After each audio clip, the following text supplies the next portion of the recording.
गोदा विष्णुचित्तात्मजानः नीलातुङ्गस्थलगिरितटे सुप्तमुद्बोध्य कृष्णं पारार्थ्यं स्वं श्रुतिशतशिरसिद्धमध्यापयन्ति स्वोच्छिष्ठायां स्रजनिघटितं या फलाकृत्य भूते गोदा तस्यै नमः भूय एवास्तु भूयः श्रीविष्णुचित्तकुलनन्दन कल्पवल्ली श्रीरङ्गराजहरिचन्दन योगदृश्यां साक्षात् क्षमां करुणया कमलामिवान्यां पुरामनन्य शरणं प्रपद्ये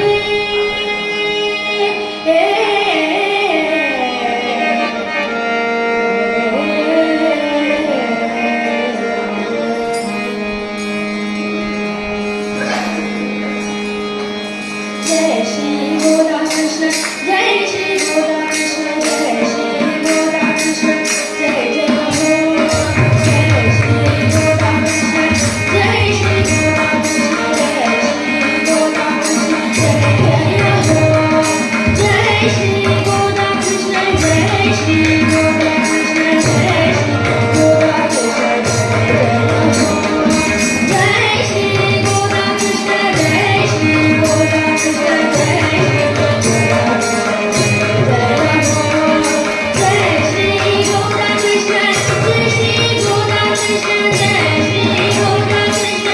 जय श्री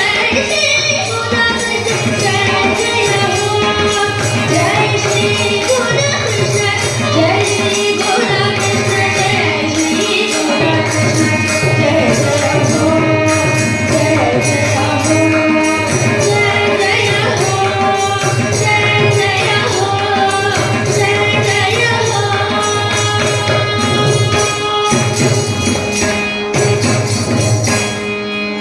गोपिका जीवनस्मरणं गोविन्द गोविन्द जानकीकान्तस्मरणं जय जय राम राम हर हर नमः पार्वतीपतये हर हर महादेव सद्गुरुनाथ महाराज की जय गोदाकान्त श्रीरङ्गनाथ स्वामी की ஸ்ரீயப்பதியான பகவான் ஸ்ரீமன் நாராயணனுடைய பரம கிருபையினாலேயும் சத்குருநாதானுடைய அபார அனுகிரகத்தினாலேயும் இன்றைய தினம் நாம் ஆண்டாள் சரித்திரம் அனுபவிக்க இருக்கின்றோம். கோதாதேவி அப்படிங்கிறவா நம்ம எல்லாருக்கும் வாழ்க்கையில ஒரு வழிகாட்டியா இருந்திருக்கா. அப்பேற்பட்ட கோதாதேவி அவதரித்த நம் பாரத நாடு ஒரு சிறப்பான பிரதேசம். இங்கே எத்தனையோ மகானுபாவர்கள் அவதரித்துள்ளார்கள். இந்த பாரத தேசத்தின் வளத்தை இப்பொழுது பார்க்கலாம். உத்தரம் யத் சமுத்ரஸ்ய ஹிமாச்சைவ தக்ஷிணம் பர்ஷம் தத் பாரதம் நாம பாரதீய சந்ததிஹி. எந்த நாடு வெள்ளி பனிமலையான ஹிமாலயத்தை மேலாக கொண்டு நடுவில் அழகான 3 சமுத்திரங்கள், கங்கா சாகரம் அப்படின்னு சொல்லக்கூடிய பே ஆஃப் பெங்கால், சிந்து சாகரம் அப்படின்னு சொல்லக்கூடிய அரேபியன் சி மற்றும் கிரேட் இந்தியன் ஓஷன் அதாவது இந்து மகாசாகரத்தை கொண்ட இப்பேற்பட்ட சிறப்பான தட்சிண பாரதம் உள்ள நாடே பாரத நாடாகும். இங்கே வசிப்பவோருக்கு பாரதியாள்னு பேருன்னு சொல்றது இந்த ஸ்லோகம். அப்பேற்பட்ட பக்தி மாதாவே நம்முடைய தட்சிண பாரதத்தின் மகாத்மியத்தை கூறுகின்றாள். उत्पन्नां द्राविडे देशे भक्ति प्रेम स्वरूपिणी इतस्ततः सञ्चरन्ति प्रापश्री यमुनावनम्. भक्ति माता நாரதரிடம் ஒரு சம்வாதம் பண்றச்சே பத்ம புராணத்துல பாகவத மகாத்மியம் அப்படின்னு சொல்லக்கூடிய அத்தியாயத்துல நான் பிறந்தது எல்லாமே இந்த திராவிட தேசத்துல தான். இருந்த பக்தாள்லாம் என்னை ரொம்ப சிறப்பா போஷிச்சா. திராவிட தேசம் அப்படிங்கிறது தமிழ்நாடு, கேரளம், ஆந்திர பிரதேசம், தெலுங்கானா மற்றும் கர்நாடகா அப்படிங்கிற 5 பிரதேசங்கள் ஆகும். இங்கே வசிப்பவர்கள் தட்சிண பாரதியர்கள் ஆவர். இந்த பக்தாள் எல்லாருமே கணக்கில் அடங்காத விதங்களில் விதவிதமான மொழிகளில் பகவானை எப்படி அடையிறது அப்படின்னு நம்மளுக்கு முத்து முத்தா சொல்லி கொடுத்திருக்கா. அப்பேற்பட்ட சில பக்தாளோட பெயர்களை இப்பொழுது பார்ப்போம். உத்தரப்பிரதேசத்துல ராமானந்தர், துளசிதாசர், கபீர்தாசர். இதுவே ராஜஸ்தான், குஜராத்ல பார்த்தோம்னா அங்கே சுத்தாத்வைத சம்பிரதாயத்தை கடைபிடித்த வல்லபாச்சாரியார், சூர்தாசர், மீராபாய், ரஹீம்தாசர் போன்ற பக்தாள். கர்நாடகால அஷ்டதாசர்கள் துவைத சம்பிரதாயத்தை கடைபிடித்த மாதவாச்சாரியர் மற்றும் ராகவேந்திராச்சாரியர். மகாராஷ்டிரால வார்கரி சம்பிரதாயத்தை கடைபிடித்த நிவத்தி, ஞான்தேவ், சோபான், முக்தபாய், ஏக்நாத், நாம்தேவ், துகாராம் போன்ற பக்தர்கள். ஆந்திர பிரதேசத்துல சதாசிவ பிரம்மேந்திராள், பத்ராசல ராமதாசு, அன்னமையா போன்ற பக்தாள். கேரளத்துல நாராயணன் இயற்றிய நாராயண பட்டத்ரி, பூந்தானம், மஞ்சுளா, குரூரம்மா போன்ற பக்தாள். அதுவே தமிழ்நாட்டுல தெள்ள தெளிவாக மெல்ல அமுதுர தந்திரிகளுக்கும் புரியும்படி ஸ்ரீமன் நாராயணனின் பெயர்களையும் சிவபெருமானின் மகாத்மியத்தையும் கூறியவர்களே 12 ஆழ்வார்களும் 63 நாயன்மார்களாவர். இந்த 12 ஆழ்வார்களுக்கு எதற்கு ஆழ்வார்னு பேரு? அவ பக்தி அப்படிங்கிற சாகரத்திலேயே லயிச்சு போயிருக்கா. பக்தி அப்படிங்கிறதே அவர்களுக்கு கதி. எப்பவுமே பகவத் ஸ்மரணையிலேயே லயிச்சிருக்கிறவா. அதனால ஆழ்ந்த பக்தி பண்றதுனால ஆழ்வார் அப்படின்னு பேரு. இந்த 12 ஆழ்வார்கள்ல 8வது நிகழக்கூடியவர் பெரிய ஆழ்வார்னு சொல்லக்கூடிய விஷ்ணு சித்தர். அப்பேற்பட்ட பெரியாழ்வாரின் புதல்வியே கோதாதேவி ஆவர். இந்த கோதாதேவியின் மகாத்மியத்தை பல ஆன்றோரும் சான்றோரும் கூறியுள்ளார்கள். அல்லினாள் தாமரை மேல் ஆரணங்கின் துணைவி, மல்லினாடாண்ட மடமையில் ஆயர்புற வேந்தனாகத்தாள், தென்புதுவை வேயற் பயந்த விளக்கு சூடிக் கொடுத்த சுடற்கொடி, திருப்பாவை பாடி தந்த செல்வி, பட்டர்பிரான் கோதை, அன்னவையர் புதுவை ஆண்டாள், ஒளிகொண்ட புத்தூருரை கோதை, மாலை பரவும் எதிராஜனை கிளைய பெண், மாண்புமிக்க மரகத பெண், வடிவொப்பில்லாத பெண், வண்தமிழ் பாடவல பெண், வில்லிபுத்தூருக்கு முத்தான பெண், முக்திக்கு வித்தான பெண், பேரருட்கோதை, பெண் குலதெய்வம் ஆண்டாள் நாச்சியார்.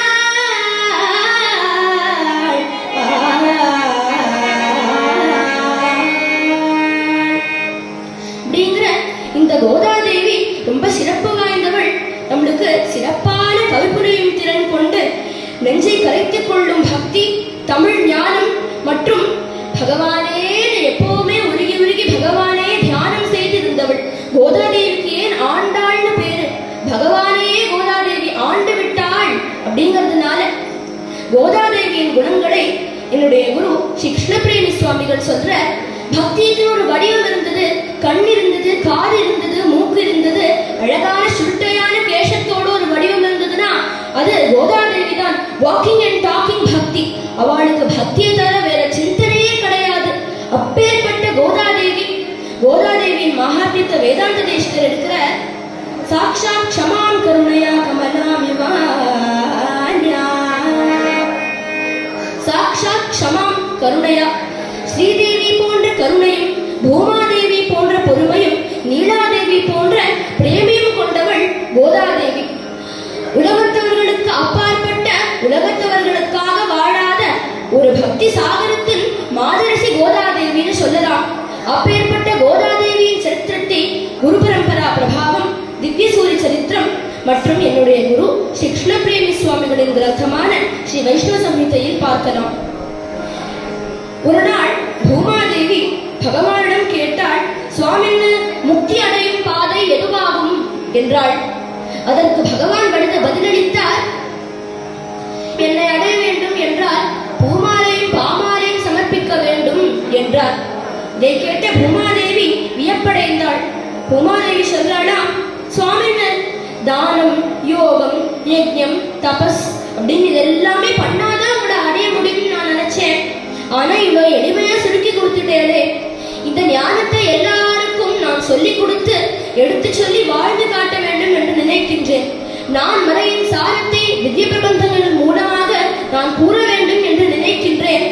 ஆதலால் இந்த பூமியில் நான் அவதரிக்கலாமா என்று கேட்டாள் பூமாதேவி. இதற்கு பதிலாக பகவான் சொன்னார், ஆம், நீ அவதாரம் எடுப்பாயாக. பகவான் சொல்ற, சம்சாரிகளை நான் கரையேற்றுவதற்காக எத்தனையோ முயற்சி செய்துள்ளேன். முதல் 5 அவதாரங்கள் பிரளய சாகரத்துல அவ எல்லாரையுமே மனிதர்களை காப்பாற்ற வேண்டும் என்பதற்காகவே எடுத்தேன். அதற்கு பிறகு ஒவ்வொரு வர்ணாசிரமத்தின் தர்மத்தையும் நான் சொன்னேன். பிரம்மச்சரியத்தை வாமதாவன் மூலமாக, ராமாவதாரம் மூலமாக கிரகஸ்தாசிரமத்தையும், வாழ்க்கையின் சாரத்தை 700 ஸ்லோகங்களில் பகவத்கீதா கிஞ்சிதீதா கங்காஜலவ கணிகாபீதா சகிருதபீன முராரி சமர்ச்சா கிரியதே தஸ்ய யமேன சச்சா அப்படின்னு சொல்லும்படி நான் பகவத்கீதையை சொல்லிக் கொடுத்தேன். மற்றும் உத்தவகீதையில் இப்படிதான் அடையணும், மாமேகம் சரணம் விரஜன்னு சொன்னேன். ஆனா யாரும் அதை சிறப்பாக புரிந்து கொள்ளவில்லை. அதனால எப்பவுமே ஒரு அப்பா சொல்றதோட ஒரு அம்மா சொன்னாதான் ரொம்ப சிறப்பு வாய்ந்ததாகும். அதனால் ஜெகன் மாதாவாக இருக்கக்கூடியவள் நீயே இதை பற்றி சொல்ல வேண்டும் என்றார். பூமாதேவி அவதரிக்கிறதுக்காக இடங்கள் பார்க்கின்றாள். அப்போ கோவிலில்லா இடத்தில் குடியிருக்க கூடாது அப்படின்னு ஔவையார் சொல்லும்படியே நம்ம பாரத தேசம் அப்படிங்கிறது கணக்கில் அடங்காத 108 திவ்ய தேசங்கள் கொண்டு எத்தனையோ அபிமான ஸ்தலங்கள் கொண்ட பிளேஸ். அதனால சூத்ரி மணிகளானிவன அழகழகான திவ்ய தேசங்களில் கோக்கப்பட்ட மாலையில் ரொம்ப பளிச்சுன்னு அவருக்கு என்ன இடம் தெரிஞ்சது அப்படின்னா மதுரை மாநகரம். அந்த மதுரை மாநகரத்தில் மதுரை சீமையில் அவர் ஸ்ரீவில்லிபுத்தூர் என்ற நகரத்தை பார்த்தார். அங்கே ஒரு ஓசை அவருக்கு கேட்கிறது. ஓம் நமோ நாராயணா, ஓம் நமோ நாராயணா என்று ஒரு இடம்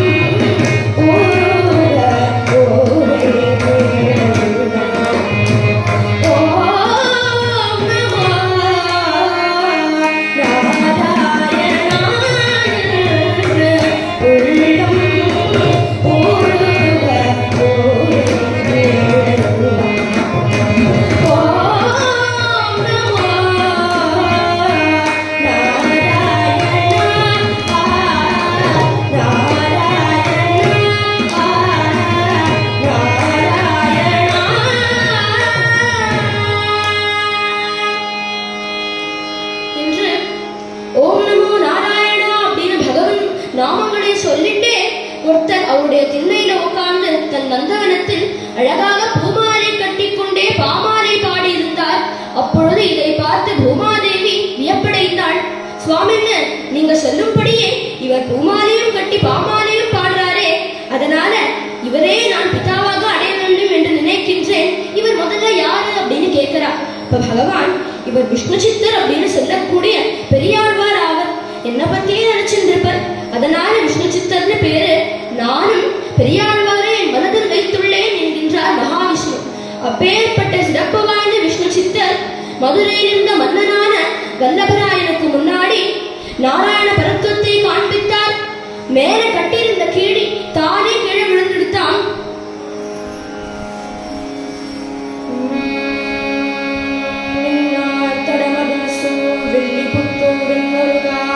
சொன்னார் கடற்கமலம் சூடினோம், முன்னாள் கிளியறுத்தான் என்றுரைத்தோம், கீழையில் சேரும் வழியறுத்தோம் நெஞ்சமே வந்து, பாண்டியன் கொண்டாடப்பட்ட பிரான் வந்தார் என்று இந்திய சங்கம் எடுத்தூத வேண்டிய வேதங்களோதி விரைந்து கிழியறுத்தான் பாதங்கள் யாமுடைய பற்று என்று சிறப்பாக பெரியாழ்வாரை எல்லாரும் ஜெயஹோ ஜெயஹோன்னு கட்டியம் கூறி ஜெயகோஷம் சொல்ல அவர் அரண்மனைக்கு வெளியில போற. மேலே இருந்து ஸ்ரீதேவி பூதேவி சமேதராக கருடன் மீது அமர்ந்த பகவானே வரார். பகவானை பார்த்தவுடன் எல்லாரும் காமிய பக்தியில எனக்கு அது வேணும் இது வேணும்னு வேண்டிக்கிறார். ஆனா பெரியாழ்வார் ஒருத்தர் மட்டும்தான், பகவானே எனக்கு உங்களை வேணும், நீங்க சௌக்கியமா இருக்கணும் அப்படிங்கறதே என்னுடைய இச்சைன்னு பகவானுக்கே பல்லாண்டு பாடினார். அப்பேற்பட்ட பெரியாழ்வார் பாடுற பல்லாண்டு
எல்லா சிச்சுவேஷனும் ரெடி பண்ணி வச்சிருக்க. ஒரு நாள் காலங்காத்தால ஒன் ஃபைன் மார்னிங் அவருடைய தினாச்சாரங்கள் எல்லாம் பெரியாழ்வார் பார்த்துட்டு இருக்கச்சே, கலியுகம் நலவர்ஷம் ஆடி மாசம் சுக்லபக்ஷம் சுக்கிரவாரம் வெள்ளிக்கிழமை அன்று பூர்வ பல்குண்யா அப்படின்னு சொல்லக்கூடிய பூர்வ நட்சத்திரம் அன்று ஆடிப்பூரம் என்ற நாளில் சிறப்பாக கோதாதேவி அவதரிக்கின்றாள். ஆஷாடே பூர்வ பல்குண்யாம் சுக்ரவாரே சுபங்கரே ஆவிராசி ஜெகன்மாதா துளசி கானனாந்தரே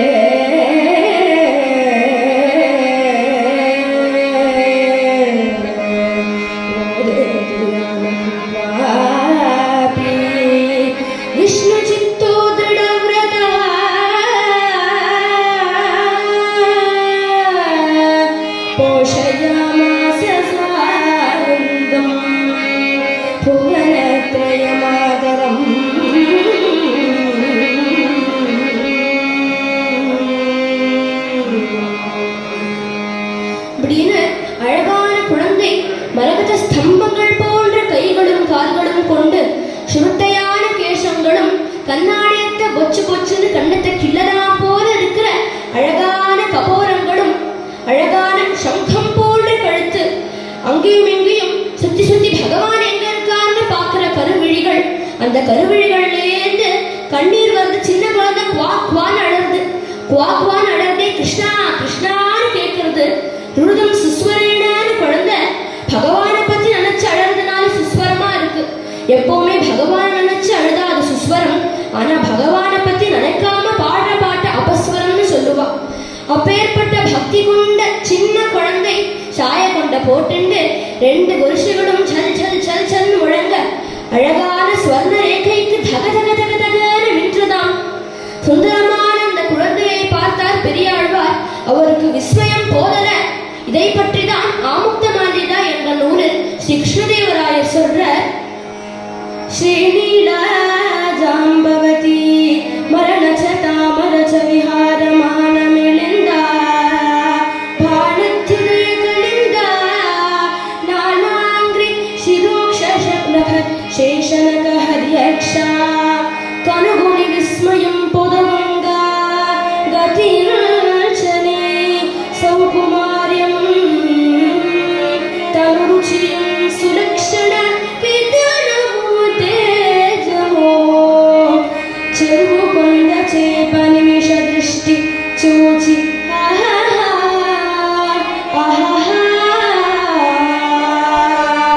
ఎనపత్యులకం కుందుడే తనయగా నాకు నీ శిశువు తా కృపచే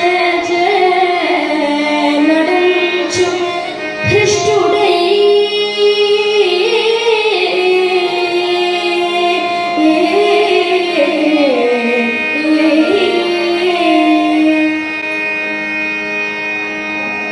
பெரியாழ்வாருக்கு ஆனந்த பாஷ்பம் கண்ணுலேருந்தா அவ்வளோ ஆனந்த பாஷ்பமா ஜலம் வருது. குழந்தைய பார்க்கச்சே அவருக்கு இன்னும் ஆனந்தம் பெருகின்றே வர்றது. பெரியாழ்வார் பார்த்து கனுகுனி விஸ்மயம் பொதவங்கா, எனக்கு குழந்தைய பார்த்தால் ஆச்சரியம் போதல. இவள் யாருன்னு தெரியுமோ? அவனுடைய சகி, எனக்காக புத்திரியா பிறந்திருக்கா, முகுந்துடைய பத்னி அப்படிங்கிறார்.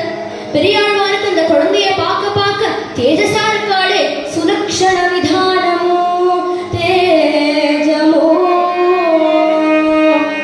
ஒவ்வொரு நிமிஷமும் பார்க்க வெச்ச கண்ணு வாங்காம பார்த்துட்டு இருக்காராம் அந்த குழந்தை. அவ்வளவு சுந்தரமா இருக்கா கோதாதேவி. சுத்தி முத்தி பார்க்கிறார், அந்த குழந்தையோட மாதா பிதா எங்கேயானா இருக்காளான்னு. அப்ப அவருக்கு புரிஞ்சது, இது பகவானோட ஆசீர்வாதமாக நம்மளுக்கு கிடைத்த குழந்தை. கதியில் சனி, எனக்கு கதியாக வந்த பூமாதேவியின் அம்சமாக பிறந்தவளே அப்படின்னு குழந்தையை கொஞ்சி கோதேதி நாமகத்வாபி, கோதா அப்படின்னு பெயர் வைத்து தன் மனைவியான விரஜாதேவியிடம் காண்பித்தார். இரண்டு பேர்களும் வட்டபத்ரசாயின் கிருபையாக சிந்தித்து குழந்தையை பிரேமியுடன் வளர்த்து வந்தார்கள். இப்பொழுது நாம் இந்த கத்தியத்தை பார்த்த கிரந்தம் என்னதுன்னா ஆமுக்த மால்யதா. இதற்கும் ஒரு சிறப்பான கதை உண்டு. இதை இயற்றியவர் ஸ்ரீ கிருஷ்ணதேவராயர், விஜயநகர சாம்ராஜ்யத்தின் மன்னர். கலிங்க சாம்ராஜ்ய அங்கே ஒரு போருக்காக விஜயவாடா பக்கமாக நின்றார். விஜயவாடாவிலிருந்து ஆந்திர மகாவிஷ்ணு ஸ்ரீகாகுளத்தில் இருந்த கோவிலுக்கு சென்று பகவானை மனசார பிரார்த்தித்துக் கொண்டார். அதனால் கிருஷ்ணதேவராயரின் சொப்னத்தில் பகவான் வந்து சொல்றார், கிருஷ்ணதேவராயரே, நீங்களோ மதாலசையின் சரித்திரத்தை கூறியுள்ளாய், இதுவே சத்யபாமாவின் லீலைகளை கூறியுள்ளாய். ஆனால் என்னுடைய பிரேயான சூடி கொடுத்த சுடற்குடி, அதாவது ஆமுக்த மால்யதா என்பவளின் சரித்திரத்தை நீ கூற வேண்டும். அப்பேற்பட்ட ஆமுக்த மால்யதா பற்றி பாடுவாயாக அப்படிங்கிறார். அப்போ ஆமுக்த மால்யதா பற்றி எந்த மொழியில பாடணும்? கோதாதேவியின் சரித்திரம் திருப்பாவையாகவும் நாச்சியார் திருமொழியாகவும் அழகான தமிழ் மொழியில இருக்கு. நான் ஒரு தெலுங்கு ராஜ்யத்தின் மன்னன், ஏழுமலையின் நாயகனாக நான் இருக்கின்றேன், நீயோ தெலுங்கு நாட்டின் மன்னனாவாய், ஆதலால் தெலுங்கு மொழியில் எழுத வேண்டும் என்றார். பகவானின் கிருப்பையோடு கிருஷ்ணதேவராயரும் ஆமுக்த மால்யதா என்ற நூலை இயற்றினார். நாளொரு மேனியும் பொழுதொரு வண்ணமுமாக கோதாதேவி சின்ன குழந்தையா பிரேமையோட வளர்ந்து வரா. பால் பெருவிடாத காலத்திலேயே பரந்தாமனை அடைய வேண்டும் என்று பெரியாழ்வார் சொல்லிக் கொடுத்தார். கோதாதேவி கேட்கிற ஒவ்வொரு கேள்விக்கும் பதில் சொல்லி கிருஷ்ணனின் கதைகளையே சொல்லி சொல்லி குழந்தையை ஊட்டி வளர்த்து வந்தாராம். கோதாதேவி கிரகத்துல கோலம் போட்டா கூட சங்கத்தை கோலமாக போட வேண்டும், சங்க பிருந்தங்கி சக்ரீதி கீலகம் அப்படின்னு அழகா அதே கோலமா போடணும்னு ஆசைப்படுவாளாம். அப்பேற்பட்ட கோதாதேவி கேட்கிறாளாம், அப்பா கண்ணபிரான் என்ன பண்ண கிட்டா, என்ன பண்ணா, யசோதா அம்மாவை எப்படி படுத்தினா அப்படின்னு கேட்க அதற்கு பெரியாழ்வாரும் பாசுரங்களாகவே பதிலளிக்கின்றார்.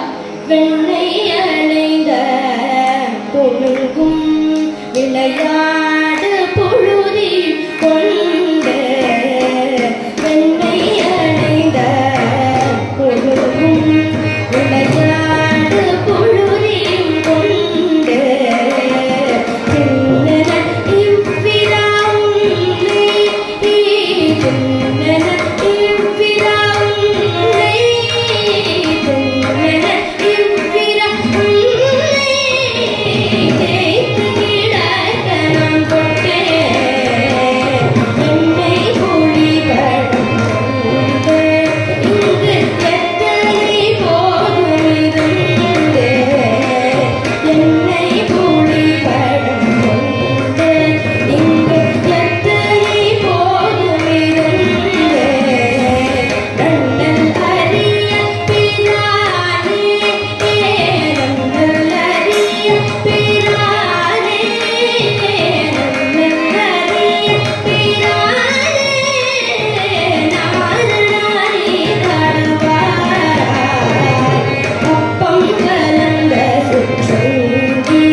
கண்ணனோ எல்லாரோடையும் விளையாடி எல்லாம் 9 நாள் பழைய வெண்ணையெல்லாம் சாப்பிட்டு நவநீத சௌரி லீலைகள்லாம் பண்ணி அவாகிரகத்துல போதிய அளவுக்கு வெண்ணெய் இல்லாத மாதிரி அதெல்லாம் பண்ணி சரீரம்லாம் என்ன பிசுக்கா இருக்கு. குழந்தைய பார்த்த உடனே கண்ணன் சொன்னா, அம்மா தூக்கிக்கோமா தூக்கிக்கோமா அப்படிங்கிறானா. ஆனா யசோதா அம்மா சொல்றாடா, கண்ணா குடுகுடுன்னு வாங்கண்ணா, உனக்கு நான் பதம் பார்த்து நீர் வைத்துள்ளேன். இவன் எண்ணெய் அடைந்த குடும்பம் இப்படி அழுக்கா இருக்கு,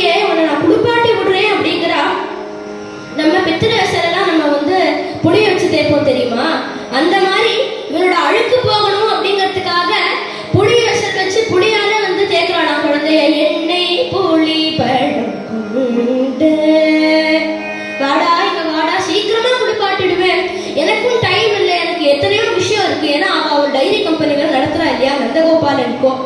அதனால எல்லா டைரி கம்பெனிக்கும் அட்டென்ட் பண்ண வேண்டியிருக்கும். எனக்கு மீட்டிங்ஸ்லாம் இருக்கா, ஐ வெரி பிஸி பர்சன், சீக்கிரமா வா, இன்னும் எவ்வளோ நேரம் இங்கேயே உட்கார்ந்து இருக்க போறேன். நாகனே, நீ நாராயண சமகுணகி இல்லையா? கர்காச்சாரியர் சொன்ன மாதிரி சீக்கிரமா வாடான்னு கூப்பிடுறா. அடுத்தது வேற ஒரு ஐடியா ட்ரை பண்றானா? கண்ணா, அவனுக்கு சாப்பாடு ரொம்ப பிடிக்குமா இல்லையோ, அப்பம் கலந்து சிற்றுண்டி, அழகான அப்பம் பண்ணி வச்சிருக்கேன், சுவையான அக்கார வடிசலும் பாலும் வைத்துள்ளேன், எல்லாம் சுட்டு வச்சிருக்கேன், சாப்பிடுறியா நீ கேட்கிறா. அப்ப கண்ணன் சாப்பிடுறேனே அப்படின்னு தாராளமா ஓடி வரானா. ஆனா யசோதாமையா சொல்றானா, சாப்பிடணும்னா முதல்ல குளிக்கணும், சீக்கிரமா வந்தா நீ அலங்கார பிரியனும் இல்லையோ, அதனால சீக்கிரமா வா, நல்லா குடுப்பாட்டி விட்டு உனக்கு எல்லா மஞ்சள் போன்ற திரவியங்கள்லாம் வச்சு உன்னை சுகந்தமா ஆக்குறேன், உனக்கு அலங்காரம்லாம் பண்ணி எல்லாம் சிகையெல்லாம் பின்னி விடுறேன், நீ அப்ப சந்தோஷமா போஜனத்தை சீக்கிரமா சாப்பிடலாம், இப்படி வா, நான் இப்படி கூட்டிட்டு வந்துருவேங்கிறா. ஆனா கண்ணன் சொல்றானா, அம்மா இப்ப ஏற்கனவே நீ பண்ணிருக்க அலங்காரங்கள்னா எனக்கு கலைஞ்சிருமே, அதனால ஒண்ணு பண்ணு, நான் இப்படியே இருக்கேன், வா நான் அப்படியே சாப்பிட்டுடுறேன், பரவாயில்ல, அப்புறம் குளிச்சுக்கிறேங்கிறான் கண்ணன். எப்பவுமே சிவபெருமான் தான் அபிஷேக பிரியன், இங்க வந்து கண்ணபிரான் அலங்கார பிரியன், அதனால என் அலங்காரம் கலைஞ்சு போறதேங்கிறான். யசோதாமையா அப்படி பாடுபடுறா. இந்திரன் உள்ளிட்ட ஈசன் இமயவர் எல்லாம் மந்திர மாமலர் மறைந்துவராய் வந்து நின்றாய், சந்திரன் மாளிகை சேரும் சதுரங்கள் வெள்ளரை நின்றாய், அந்தியம் போதிடுவாகும் அழகனே காப்பிடுவாராய் அப்படின்னு யசோதாமையா கண்ணனை கூப்பிட்டு, இந்திராதி தேவர்கள் எல்லாம் உனக்காக காப்பு வந்து மந்திரிச்சு வச்சிருக்கா, உனக்கு கண்ணுப்படப்படாது, எவ்வளவு அசுரா லைன்ல வந்துட்டே இருக்கா, அதனால உனக்கு நான் காப்பு கட்டி விடுறேன்டான்னு கூப்பிடுறாளாம். இப்படி விதவிதமான லீலாதிசயங்களை கண்ணனின் லீலைகளை சொல்லி சொல்லி கோதாவை வளர்க்க கோதாதேவிக்கு கண்ணனிடம் ஒரு அபரிமிதமான பிரேமை உண்டாகிற்று. இப்போ ஒரு நாள் கேட்கிறாளா, பிதா எனக்கு ஒரே ஒரு பிரச்சனம், இவ்வளோ நாளா நீங்க கிருஷ்ணனோட கதையெல்லாம் சொல்லியிருக்கேளே, கிட்டாவை எப்படி அடையிறது, எப்படி எனக்கு கிட்ட சேர்த்துக்கிறது, எனக்கு கண்ணன் கிட்ட பேசணும் போல இருக்கு, அவனோட பாடணும் போல இருக்கு, என்னதான் நீல பண்ணான்னு அவன்கிட்டயே விசாரிக்கணும் போல இருக்கு, அதனால கண்ணன் எங்க இருக்கான், கண்ணனை எப்படி பார்ப்பது, கண்ணனை எப்படி அடைவது என்று கேட்டார். அப்பா அப்பான்னு போற எல்லா இடத்துலயும் பெரியாழ்வார் பின்னாலே சுத்திந்து அந்த கேள்வியை கேட்டுட்டே இருக்கா கோதாதேவி. அப்பொழுது பெரியாழ்வார் அதற்கு பதிலளித்தாராம், பாவை நோன்பு அப்படின்னு ஒண்ணு இருக்கு, இது நம்மளுடைய தமிழ் மரபுல தை நீராட்டல் என்ற பெயர் கொண்டு இருக்கு. இதுதான் பெரியாழ்வார் கோதாதேவிக்கு சொல்லி கொடுக்கிறார். கோதா இத பாரு, காத்யாயனி மகாமாயே மகாயோகின்யதீஸ்வரி நந்தகோபசுதம் தேஹி பதிம் மே குருதே நமஹ. பதியாக நீ அடையும்படி நாயகனான பகவான் இருக்கின்றார். அந்த காலத்துல கோபிகள்லாம் பகவான அடையணும் அப்படிங்கிறதுக்காக கன்னியாவிரதம் அப்படி ஒரு பாவை நோம்புன்னு ஒண்ணு இருப்பானா. இந்த பாவை நோம்பு எப்படின்னா மார்கசீர்ஷம்னு சொல்லக்கூடிய மாசானாம் மார்கசீர்ஷோகம், இந்த மாசத்துல தான் பண்ணணும்.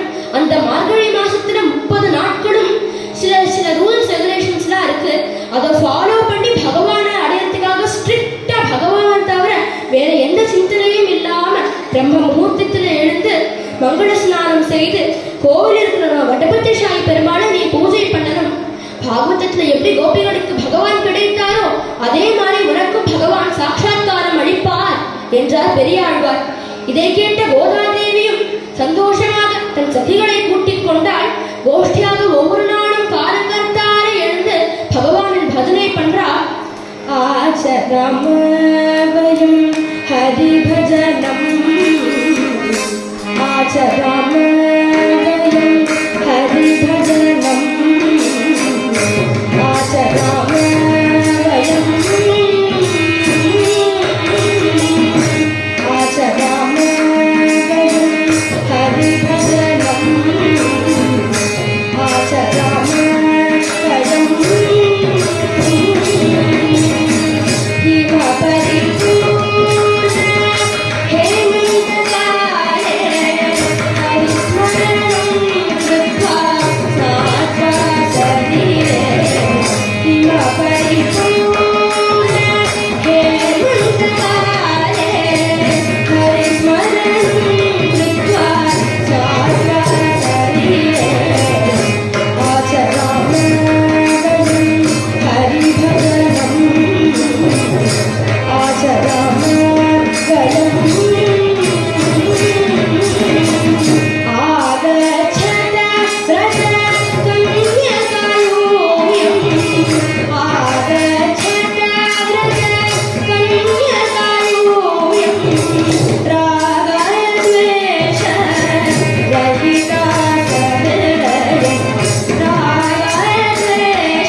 முதலைந்த நாட்கள்ல பகவானின் 5 வியூக அவதாரங்கள், அதாவது பரம், வியூகம், விபவம், அந்தர்யாமி, அச்சா என்ற இந்த 5 ஸ்வரூபங்களின் தத்துவத்தையும் நாட்டி பகவானை அடையத்துக்காக வேண்டிய வெதர் கண்டிஷன்ஸ்லாம் இப்படி இருக்கணும்னு பகவான் கிட்ட சொல்லி எல்லாம் மழையெல்லாம் நன்னா பொழியணும், மும்மாறி மழை பெய்யணும்னு ஓங்குலகலத்துல சொல்றா. அதற்கு பிறகு வையத்து வாழ்வீர்கள்ல ஒரு சில ரூல்ஸ்லாம் சொல்றா, இதெல்லாம் பண்ணக்கூடாது, இதெல்லாம் பண்ணணும்னு. அதே நேரத்துல ஒரு அழகான பாசுரத்துல கண்ணனின் மகாத்மியத்தை சொல்லி பகவானை அடையும் பாதையை கூறுகின்றாள் கோதாதேவி. இதற்கு பிறகு 6ஆம் பாசுரத்திலிருந்து 16ஆம் பாசுரம் வரைக்கும் பகவானை எப்படி அடைய வேண்டியது அப்படின்னு ஒவ்வொரு சகிகிட்டையும் ஒவ்வொரு நாளும் எழுப்பி அஞ்ஞானத்திலிருந்து ஞானத்தை கொடுத்து ஒவ்வொரு சகிக்கும் ஞானப்பாலான திருப்பாவையை பாடுகின்றாள். 17ஆம் பாசுரத்திலிருந்து 20ஆம் பாசுரம் வரைக்கும் பிராட்டியான நப்பின்னை பிராட்டி கிட்ட சொல்லி சொல்லி பகவானையே எழுப்புறா. அதற்கு பிறகு 20ஆம் பாசுரத்திலிருந்து 25ஆம் பாசுரம் வரைக்கும் ஃபுல்லி எக்ஸ்க்ளூசிவா பகவானுடைய குணங்கள் மட்டுமே சொல்லி பகவானை பத்தி பாடி பாடி பகவானை எழுப்புறா. அதுக்கப்புறம் 26ஆம் பாசுரத்திலிருந்து 30ஆம் பாசுரம் வரைக்கும் கோதாதேவி ஹாலிடே முடிவு வந்துட்டா, அதாவது கொஞ்சம் ரிலாக்ஸ் ஆயிட்டா. பகவான் கிட்ட இந்த பாவையனுக்கு வேண்டிய பரசக்திகள்லாம் கேட்டுக்கிறா. அதோட திருப்பாவை முடியறது. இங்க 5ஆம் பாசுரத்துல கோதாதேவி என்ன சொல்றான்னு பார்க்கிறோம். மாயனை மன்னவட மதுரை மைந்த, மாயனை மன்னவட மதுரை மைந்த, தூய பெருமொழி யமுனை துறைவனே, தூய பெருமொழி யமுனை துறைவனே, ஆய குலத்திரு தோடுமணி விளக்கு, ஆய குலத்திரு தோடுமணி விளக்கு,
பாடல்கள்ல மாயனே மண்ணு வடமதுரை மைந்தனே.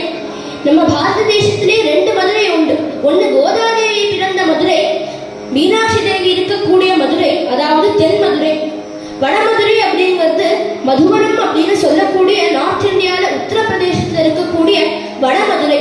அந்த வடமதுரையின் மைந்தனாக எந்த இடத்துல சத்தியயுகத்துல துருவன் தபசடைந்து மதுவனத்தில் பகவானின் சாட்சாத்காரம் பெற்றானோ, எந்த வடமதுரையில் லவணாசுரன் வதம் லக்ஷ்மணன் செய்து அதற்கு பிறகு மதுரா என்ற நகரத்தை கன்ஸ்ட்ரக்ட் செய்தாரோ, அதற்கு பிறகு அங்கேயே கண்ணபிரான் ஏயாத்தி எது என்று வந்த வம்சத்தில் அந்த இடத்தையே வளம் பெருக்க செய்த மதுரையார் மன்னனாக தன்னுடைய கொடியை நாட்டினாரோ அந்த ஸ்தலமே வடமதுரையாகும். அந்த வடமதுரையின் மைந்தனாக இருக்கக்கூடிய கண்ணபிரான் தென்மதுரையின் கோதாதேவியை கொஞ்ச நேரத்துல மணக்க போற. தூய பெருநீர் யமுனை தூரைவனே. பகவானின் பாதஸ்பர்ஷம் கிருஷ்ண ஜனனத்தில் பெற்றதால தூய்மை பெற்ற நதி யமுனை.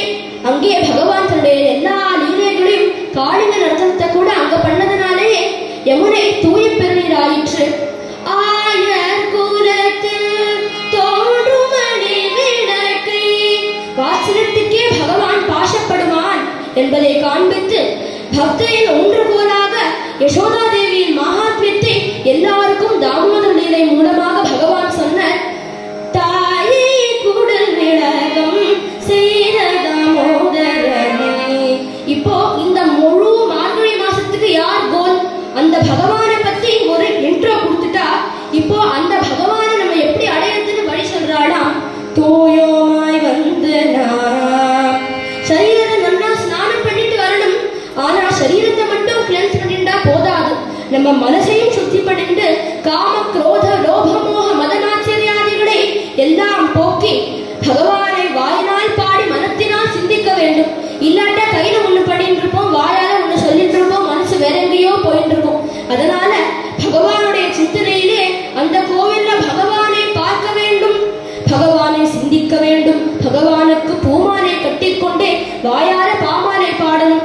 யோக புருஷர்கள்லாம் யஜ்யம் பண்ணாதான் பகவான் அடைய முடியும்னு கர்மயோகிகள் சொல்ல, தபஸ் பண்றவாள்லாம் பஞ்ச இந்திரியங்களும் அடக்கி ஒரு ஆசனத்துல உட்கார்ந்து மரத்தடியில உட்கார்ந்தோம்னா தான் பகவான் அடைய முடியும்னு சொல்லுவா. ஆனா இந்த கலியுகத்துல கூட ஒரு கோவிலுக்கே போய் பகவானை அடையலாம் அப்படிங்கிறது ஸ்தாபித்தவள் கோதாதேவி. இப்படி பகவானை நம்ம அடைஞ்சோம் அப்படின்னா நம்முடைய பாபங்கள் எல்லாம் தேனில் தூசாகும் செப்பேலோரம் பாவாய்.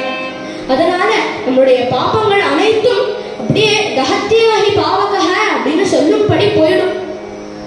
அப்பேற்பட்ட திருப்பாவையில ஒவ்வொரு நாளும் கோதாதேவி ஒவ்வொரு கதை உணர்த்திட்டு வரா. போக போக ஒவ்வொரு வருஷமும் கண்ணனை சிந்தித்து சிந்தித்து நோம்பு பண்ணிட்டே வர ஒரு நாள் கோதாதேவிக்கு பகவான் மேல இருக்கிற பேரை இன்னும் கொஞ்சம் அபரிமிதமா ஆயிண்டே போகிறது. பேரை பருவம், பெரும்பை பருவம், மங்கை பருவம், மடந்தை பருவம் என்ற அனைத்தையும் தாண்டி இப்பொழுது கல்யாணமாகும் வயசுல இருக்கா கோதாதேவி. அவரோட பிரேமையில வசப்பட்டு எப்பவுமே கண்ணனை பத்தியே நினைச்சுட்டு இருப்பா, கண்ணனை பத்தியே எழுதிட்டு இருப்பா, கண்ணனை பத்தியே பாடிட்டு இருப்பா.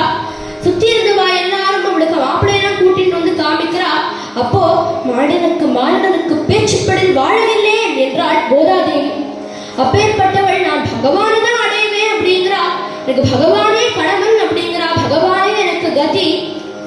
கண்ணனே கணவன், கண்ணனே கணவன், வேறு கருத்துமில்லை மன பொருத்தமுமில்லை. கண்ணனே கணவன், வேறு கருத்துமில்லை மன பொருத்தமுமில்லை. கண்ணனே கணவன்.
பந்துக்கள் எல்லாம் நிந்த பண்றா.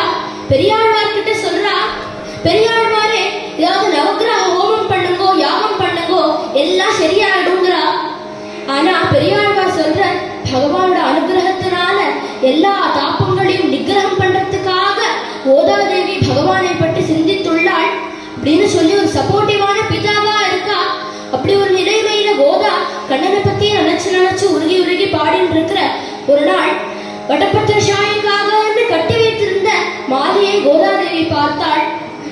சுந்தரமா இருக்கு, நான் பகவானுக்கு ஏற்ற நாயகியா, இந்த மாலையை நான் அணிந்து சூடி களைந்தால் பகவான் அதை ஏற்றுக் கொள்வாரா என்று ஒரு ஆசையுடன் ஒரு சிந்தனை எடுத்துக் கொண்டாள்.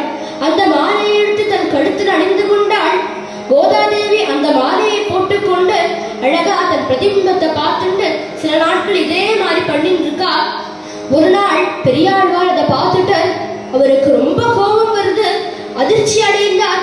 கோதாதேவியை பார்த்து கோதாதேவியை கண்டித்துட்டு போற, நம்ம பகவானோட உச்சிஷ்டாந்தமா என்ன கிடைக்கிறதோ அதை பிரசாதம்னு சொல்லி ஏத்துக்கிறோம். ஆனா நீ ஒரு சாதாரண மானிடையாக இருந்து இந்த மாதிரி ஒரு அபச்சாரம் பண்ணலாமா? பகவானுக்கு நந்தவனத்திலிருந்து கட்டப்பட்ட மாலையை நீ அணியலாமா? அதனால அது பகவானுக்கு கொடுக்கும்படி இருக்காது. இந்த மாதிரி நீ பண்ணக்கூடாது. இவ்வளவு நாளா இப்படி ஒரு அபச்சாரம் பண்ணிட்டு எனக்கு தெரியல சிவசிவா, இந்த மாதிரி நீ பண்ணவே கூடாது அப்படின்னு சொல்லி, இந்த மாதிரி நீ பண்ணேன்னா ரொம்ப கோபத்தோட கோதாவை கண்டிச்சுட்டு போற. கோதா அழகா புதுசா ஒரு மாலையை கட்டிட்டு போய் அந்த மாலையை போய் பகவானுக்கு அர்ச்சகர்கிட்ட கொடுத்து போட பார்த்தா, ஒரு வாட்டி போட்ட இடுப்பிலே போய் நிக்கிறது, இன்னொரு வாட்டி போட்டா கீழே அருந்து விழுந்துடுது. எவ்வளவு வாட்டி முயற்சி பண்ணாலுமே அந்த மாலை பகவான் கழுத்து நிக்க மாட்டேங்கிறது. ஒரு வாட்டி லூசா இருக்கு, ஒரு வாட்டி டைட்டா இருக்கு. அப்போ இதை பார்த்த கோதா பண்ண தப்பா நீ மன்னிச்சுக்கணும் பகவானே என்று வேண்டிக்கிற. கோதா இந்த மாதிரி அபச்சாரப்பட்டுட்டா நானே ஏத்துக்கோங்க சுவாமின்னு பெரியாழ்வார் அழுதழுது வேண்டிக்கிறார். இந்த நேரமா பார்த்து அர்ச்சகர் மீது ஆவேசிச்சு பகவான் சொல்றார், பெரியாழ்வாரே, நமே பகுமதம் மால்யம் நவ்யம் ஏதன் மகாமதே கோதா குந்தள சௌகண்ய சம்யுக்தம் மால்யமாஹர. எனக்கு புது மாலை தான் வேண்டாம். நமே பகுமதம் நவ்யம், எனக்கு இந்த புது மாலையே வேண்டாம். எனக்கு கோதாவுடைய கேசத்தின் சுகந்தம் கொண்ட அவள் சூடிக்களைந்த மாலையே வேண்டும் என்றார். கோதா என்னுடைய நாயகியான பூமாதேவியின் அம்சமாவள், அவளை நான் கூடிய சீக்கிரத்தில் ஏற்றுக்கொள்வேன் என்றார்.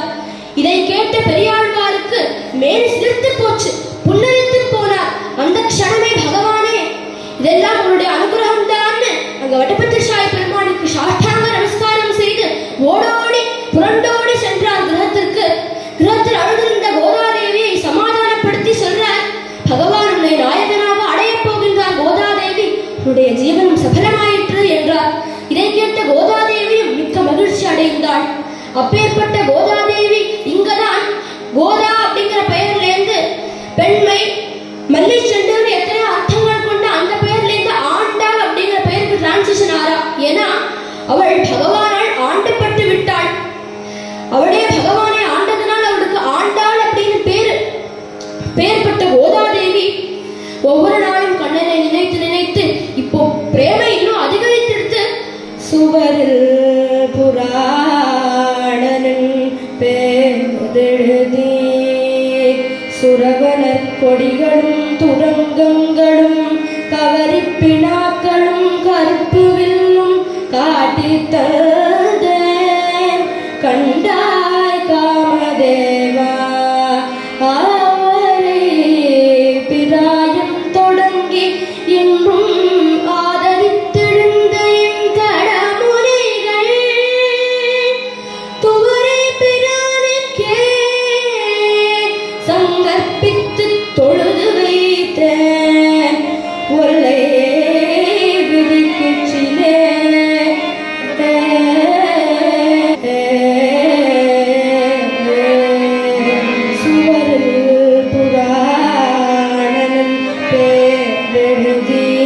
நாச்சியார் திருமொழியில காமதேவனை வந்தித்தாள். சுவற்றில் பகவானின் நாமத்தை எழுதி கொண்டு இருக்கின்றேன். புராணம்னா யாரு? இவ்வளோ வருடங்களாக இருக்கக்கூடிய பழைய பரமாத்மா பேர் எழுதிட்டு இருக்கேன். சுரவனர் கொடிகளும் துரங்கங்களும்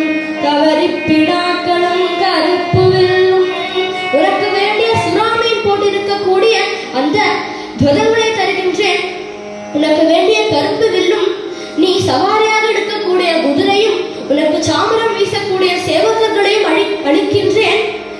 காட்டி தந்த கண்டாய் காமதேவா. இதெல்லாம் எதுக்கு தரேன்? அவரே பிராயம் தொடங்கி என்றும் ஆதரித்தெழுந்த என் தடமுனிகள் துவரி பிரானுக்கே. அந்த பகவானுக்காக என்னுடைய உயிர் ஆயுளுடைய பக்தி பிரேமையை சரீரத்தில் இருக்கக்கூடிய பஞ்ச பிராணங்களையும் அவருக்காக சமர்ப்பிக்கின்றேன். இதை நீ பகவானிடம் போய் கூறுவாயாக. இதுவே என் விதி. ஒல்லை விதிக்கிற்றிய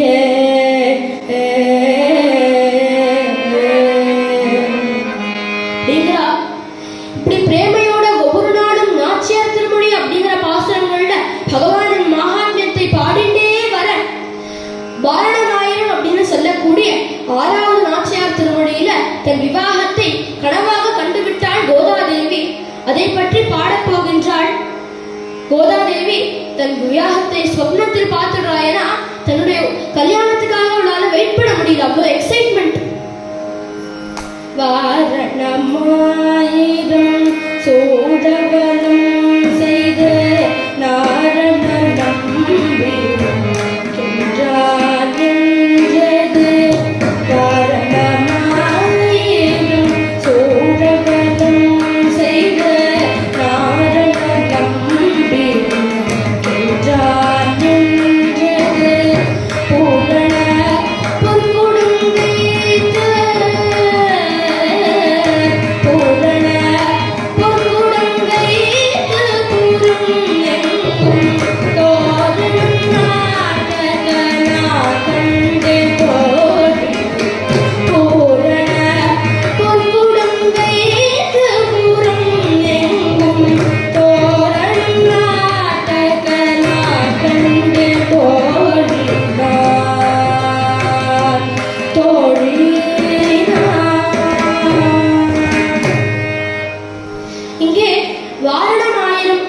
ஆயிரக்கணக்கான யானைகளால் சூழப்பட்டு நாராயண நம்பி நடக்கின்றார்.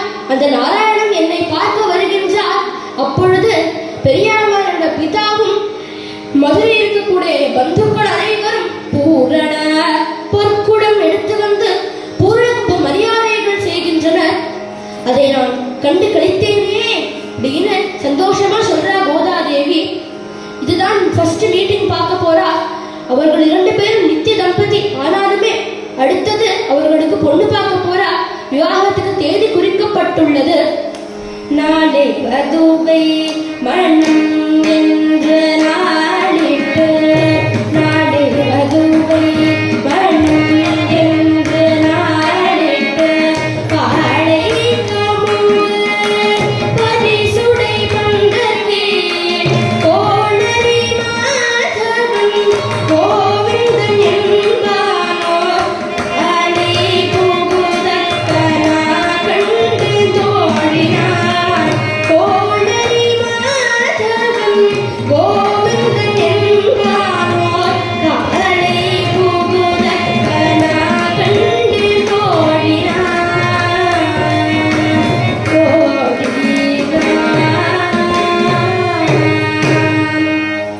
அப்படின்னு கோதாதேவி பகவானை துதித்து வலிச்சு வந்திருக்கிறாள். இப்போ நாளை வதுவை மனம் என்று நாடிட்டு விவாகத்துக்கு தேதி குறிச்சுட்டா. நாளைக்கு கல்யாணம். பாளை கமுகு பரிசுடை பந்தகீழ் பாக்குமரத்தால் பண்ணப்பட்ட பந்தர்களும் தோரணங்களுக்கு அடியில கோளரி, அதாவது நரசிம்மனாக கோவிந்தனாக கோதாதேவியின் காந்தனாக கோவிந்தனாக காளை புகுதக்கனா கண்டு தோடினான்.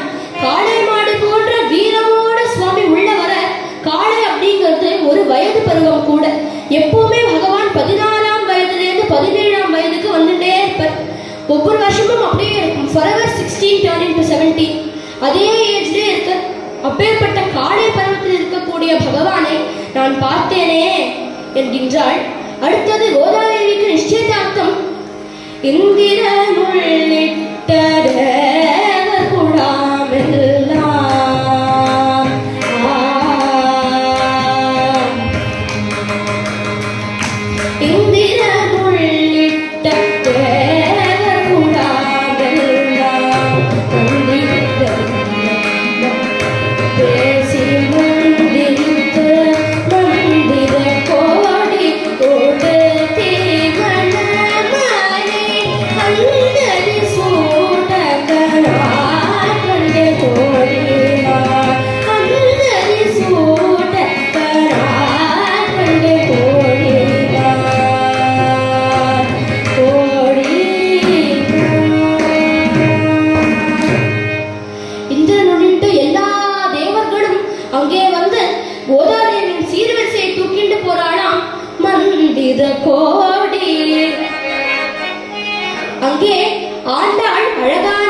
நிச்சயதார்த்த புடவையை வாங்கிக்கிறாளாம். அந்தரி அப்படிங்கிறது அவளுடைய நானந்தக, அதாவது சிஸ்டர் இல்லாவான அந்தரி பார்வதி தேவி கிட்டேருந்து வாங்கிக்கிறாளாம். இந்த நிச்சயதார்த்தம் முடிஞ்செடுத்து அடுத்தது காப்பு கட்டுற ஃபங்க்ஷன்.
முழங்க அழகான மல்லிச்செண்டு போன்று சுகந்தமா பரிமளிக்கக்கூடிய கோதாதேவி பகவானுக்கு காப்பு கட்டுகின்றாள்.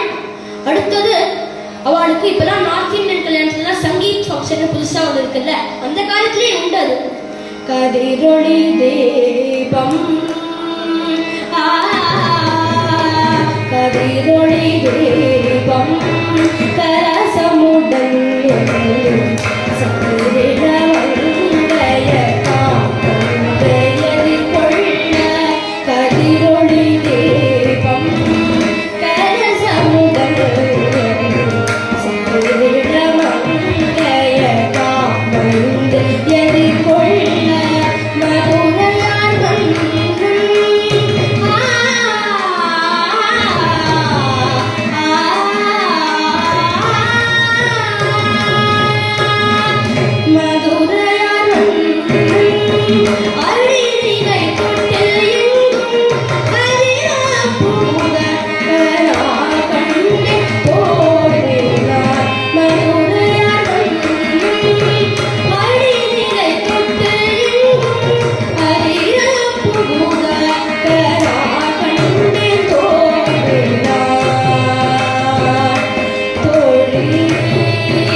மங்களகௌரி விரதம் நடக்கிறது.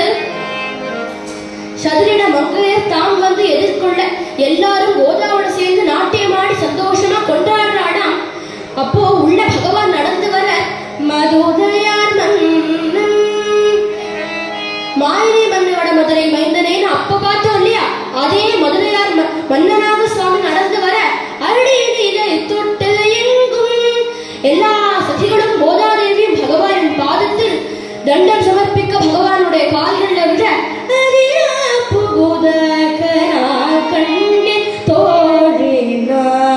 அவருடைய பாதங்களின் தண்டை சல் சல் சல் முடங்கிறது.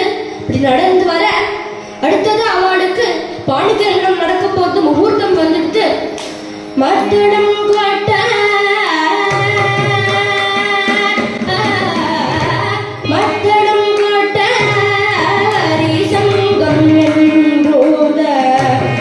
துடை தாம் வீரை தான்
இந்த 7 வருஷம் பண்ணிட்டே அந்த யக்ஞத்தை சுத்தி நடக்கிறா.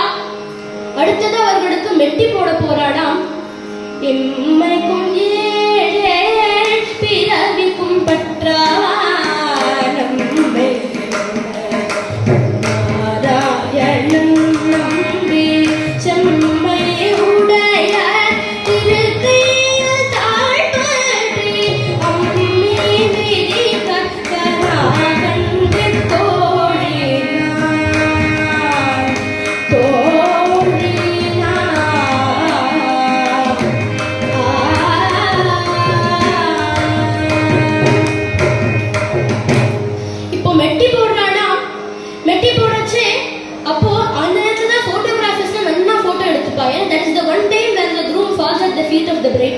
கல்யாணம் பொண்ணு பாதத்துல விழுந்து அந்த இடத்திலே அங்க அம்மியை வச்சு அம்மிக்கு மேல தேவியோட பாதத்தை வைக்கச்சே கோதாக்கு ஒரு பயமா கல்லை பெண்ணாக்கியத்து கமல பொற்பாதன் பகவான் இல்லையோ இங்க எங்கேயாவது அவர் ஏதாவது கையாள தொடர் காற்றோட காலோட தூஷிப்பட்டதுனாலேயே இங்க அகல்யா தேவி வந்துட்டா.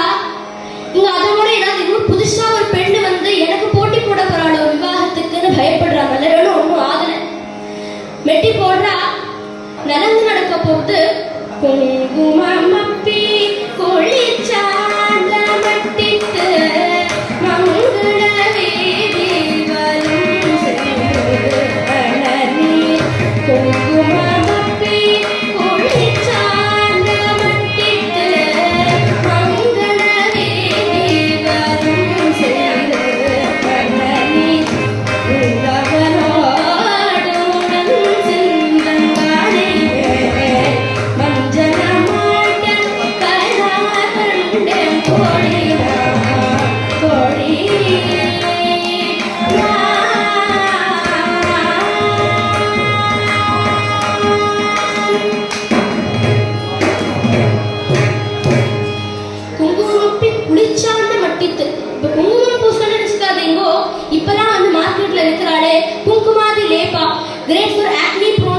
வெரி ஹெல்ப்ஃபுல் அப்படின்னு சொல்லி போட்டு பிரைஸ் 10,000 ரூபாய் வாங்கிக்கோங்க அப்படிங்கிறாங்களா. இங்க அந்த காலத்திலே இப்போ ஆயுர்வேதிக் ட்ரீட்மெண்ட் என்னமோ சொல்றாளே அந்த காலத்திலே கோதாவரி தன் விவாகத்துல ஸ்கின் கேர் ருட்டீன்ல ஃபாலோ பண்ணிருக்கா. அப்பேற்பட்ட குங்குமாதி லேபத்தை அப்பிக்கொண்டு குளிர்ச்சாந்தம் அதாவது சந்தனமும் மஞ்சளும் தன் சரீரம் ஃபுல்லா பூசிண்டு மங்கள வேதி கிரகப்பிரவேசமாகிறது. சுவாமி ஃபர்ஸ்ட் டைம் வீட்டோட மாப்பிள்ளையா பகவான் வர மங்கள வீதியில 2 பேரும் வீதியில நடந்து போறா. ஒரு பெரிய ஆனை மேல உட்கார்ந்து எல்லாரும் அவனை கொண்டாடி பூஜிக்க கோதாதேவிக்கு நலங்கு விவாகம் கிரகப்பிரவேசம்லாம் ஆயிடுத்து. அங்கே எல்லாரும் கோதாதேவியை பார்த்து ஜெய்ஹோ ஜெய்ஹோ அப்படிங்கிறா. கடைசியில பிரசித்தி சொல்றா கோதாதேவி ஆயனுக்காகத்தான் கண்ட கனாரிலே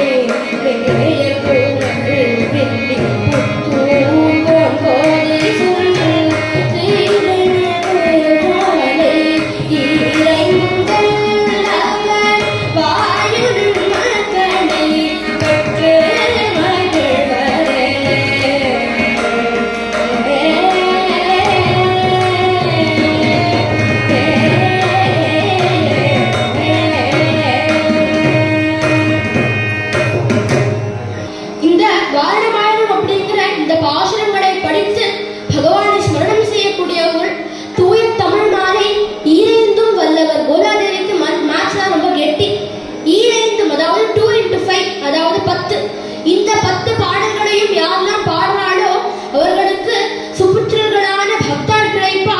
அவளுக்கு வாழ்க்கையில வேண்டிய எல்லாவற்றும் கிடைக்கும் என்றார். இப்படி வாரணமாயிரத்துல கோதாதேவி தன் விவாகத்தை கூறுகின்றாள்.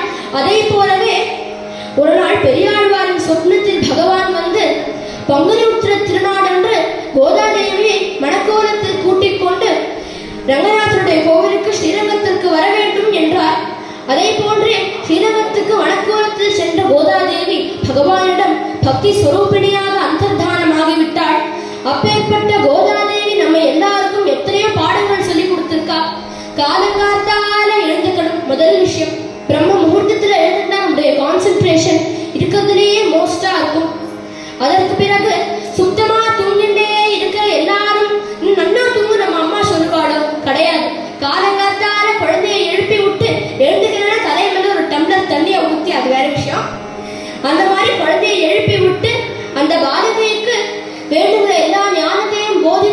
பாலை கொடுப்பாள் இல்லையா, அதே போன்றே ஒவ்வொரு சகையும் திருப்பாவையில் எழுப்பி அவர்களுக்கு ஞானம் என்ற பாலை கொடுத்தாள் கோதாதேவி. அஞ்ஞானத்திலிருந்து எழுப்பி இவர்தான் பகவான் அப்படின்னு காண்பித்தாள் கோதா. பகவானை அடையும் வழியை மனோவாக்காயமா பண்ண முடியாதுங்கிறதுனால வாயினால் பாடி மனத்தினால் சிந்திக்க அப்படின்னு அந்த விஷயத்தையே இன்னும் ஒரு சிம்பிளிஃபை பண்ணி கொடுத்துட்டா. இப்படி நம்மளுக்கு எத்தனையோ முக்கியமான விஷயங்களை கோதாதேவி சொல்லிட்டே வந்திருக்கா. அப்பேற்பட்ட கோதா மாதாவை நாம் எல்லாரும் நமஸ்கரிப்போம். கோதாதேவியை வந்தித்து இப்பொழுது இந்த ஹரிகதையை நான் பூர்த்தி செய்கின்றேன். இரண்டு பேரும் மாலை சாற்றி மாற்றிக்கொள்கின்றனர். மாலை சாற்றினாள் கோதை மாலை மாற்றினாள், மாலை சாற்றினாள் கோதை மாலை மாற்றினாள், மாலடைந்து மதிலடைந்து மாலை அவர்கள் மாப்பிளை மாலை சாற்றினாள் கோதை மாலை மாற்றினாள், மாலடைந்து மதிலடைந்து மாலை அவர்கள் மாப்பிளை மயிலாள் கையிலாள் மாமலர் கரத்தினாள் குமாரி சாற்றினாள் கோதை மாலை மாற்றினாள், மாலை சாற்றினாள் கோதை மாலை மாற்றினாள், பூமாலை சாற்றினாள் கோதை மாலை மாற்றினாள், ரங்கராஜனை அன்ப கங்கணேசனே ஆசி கூறி பூசுரர்கள் பேசி நீக்க காண்பிட, ரங்கராஜனை அன்ப கங்கணேசனே ஆசி கூறி பூசுரர்கள் பேசி நீக்க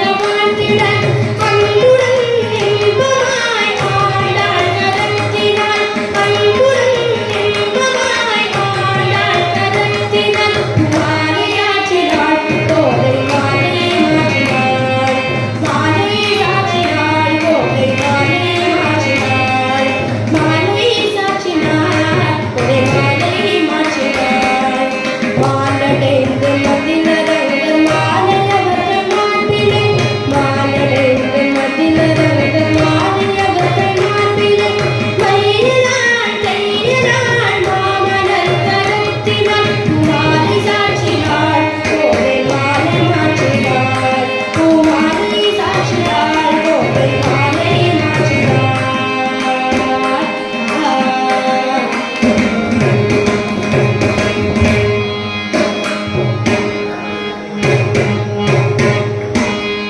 गोपिका जीवन स्मरणं गोविन्दा गोविन्दा, जानकी कान्त स्मरणं जय जय राम राम, हर हर नमः पार्वती पतये, हर हर महादेवा, सद्गुरुनाथ महाराज की जय.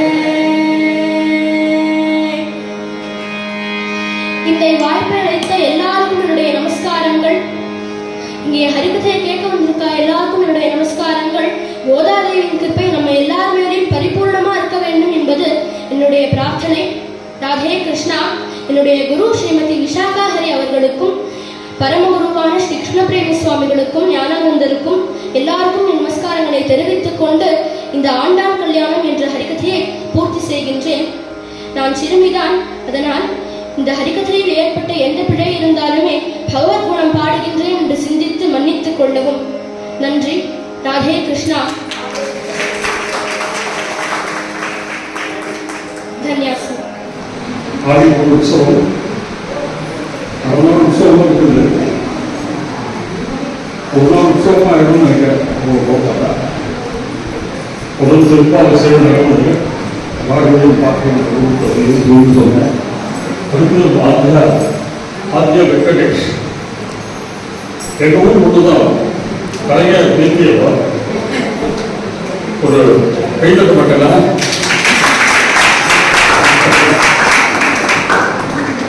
ரொம்ப நான் அவதாரணி இருக்க ஆத்யா வெங்கடேஷ் என் பொண்ணு போத சரித்திரத்தை தயாராகிருக்கா அப்படின்னா 10 நாள் சொல்லி ஆதிபுரத்துக்கு என்ன பண்ணக்கூடாது வெயிட் பண்ணாங்க.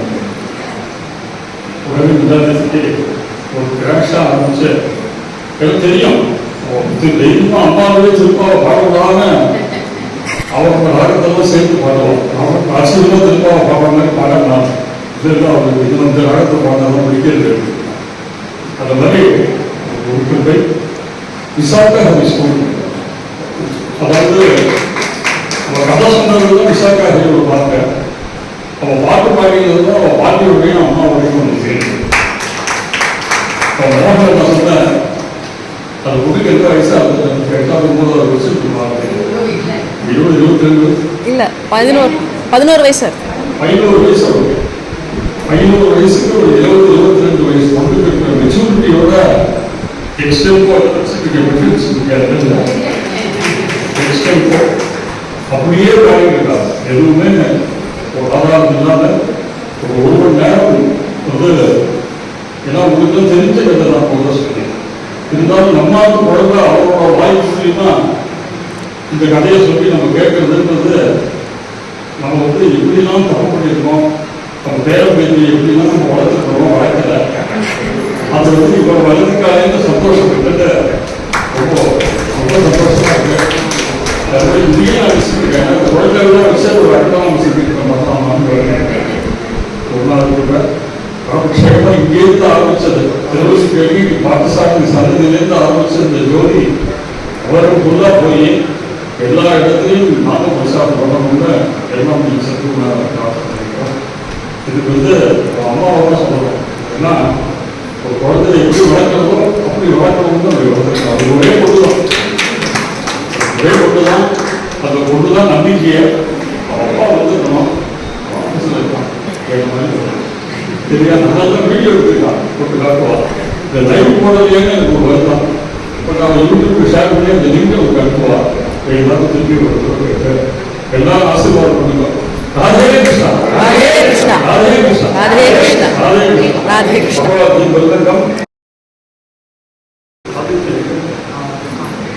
ரெஸ்பான்ஸ் ஆதித்யம் பர்வக வச அனுசரணை ராதே கிருஷ்ணா. இன்னொரு 10 நிமிஷத்துல அமலாச்சிருக்க இல்லையா